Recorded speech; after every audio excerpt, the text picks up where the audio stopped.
things in a school that follows the UBD protocols is that when you go into classrooms and you walk up to a student and say, do you know why you're doing this? And do you know what you're doing? In the past, it would be more because the teacher told me, or, but now some of the students understand that, you know, we're working on this because it relates to what the teacher wants us to do at the end of the unit. So in a social studies class, if they're working on geography in a lesson, and if I ask a student, why are you doing this particular activity, they'll say, well, it ties into that big idea the teacher has that where one lives affects how one lives. There are 3 stores, but we didn't want to put it there because it wasn't on like any major roads, and it would be more difficult to like transport our goods from the headquarters. So then we looked at our Circum-Center, which was Chelmsford, and that's on Route 495, which would be a great place to put a headquarters, and we could deliver the goods really easily. Their algebraic work to support their project. They have their poster board to demonstrate their findings, and then they also construct a summary paper which ties everything together and explains where they pick their headquarters to be and why. And they explain if they didn't choose their Circum-Center, they explain why they didn't. If they chose their Centroid, they explain why they did. So they explain why or why not for both of them, and also tie in the major roads. It should be.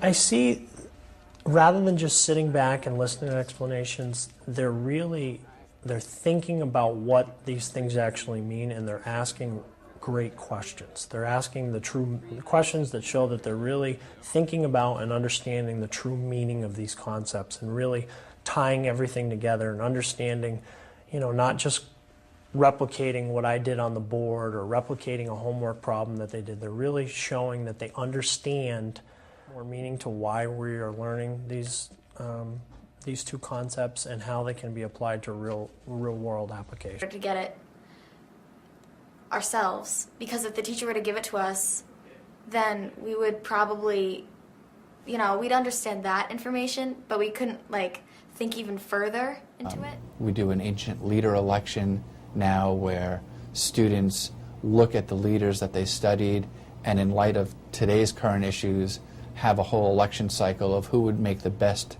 leader today based on their qualities that they were historically.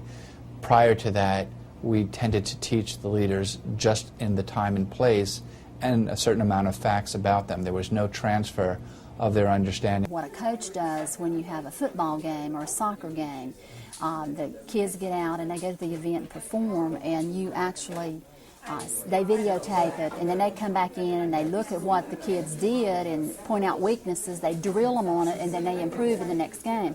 So then I get to play the role as a coach. The kids do their task, and I give them a rubrics to tell them what I expect of them.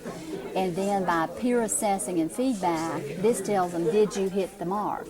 Or is there something you need to improve? So I'm kind of playing the role as a coach, teacher, and helping them to get their project online for the final product. The enthusiasm that just bubbles over when kids see that you value their ideas enough, that you aren't just lecturing them. And I think that it's also humbling for teachers, because you're suddenly asked to see that you maybe aren't needed as much as you think you are. But I think that's also, in the end, really empowering, because you see that your role isn't, I'm going to fill you with knowledge today about Romeo and Juliet. It's more, let's discover this together, and let's see what we find. I may know a little bit more about you, so I may be able to help guide you along the way with some, nicely placed questions. But, maybe you'll help me understand something I wasn't quite seeing. And when kids recognize that you intellectually treat them in that kind of equal way, I think that it really sucks them in, and they want to be a part of it. It showed me how the real world works, and I'm glad it's in 8th grade instead of as soon as I take my first job when I'm 20. And I think it makes you more engaged because you listen for something to respond to, and you try to understand what other people are saying. So it just makes you more creative, and it's not so like this, as much as it is like it's more liberal, and you can actually think instead of just a question-answer format. You also learn from everyone in the discussion, someone else might have a totally different opinion than you do, and it could open up a whole new view on the story for you. One of the big changes that I have seen in student learning since we've started to implement UBD is their thinking. We're challenging their thinking with the essential questions. I love when we give an essential question, discussion begins, and you see more questions and ideas coming through to the students. And we have an opportunity then to challenge their thinking with more questions from it. UBD has been in the district and been more part of the classroom experience. What I'm noticing is we've made a shift from teacher-directed to more student-centered instruction. I've also seen the kind of work that teachers and students are engaged with is much more meaningful. So you have meaningful activities that are minds-on and as well as hands-on.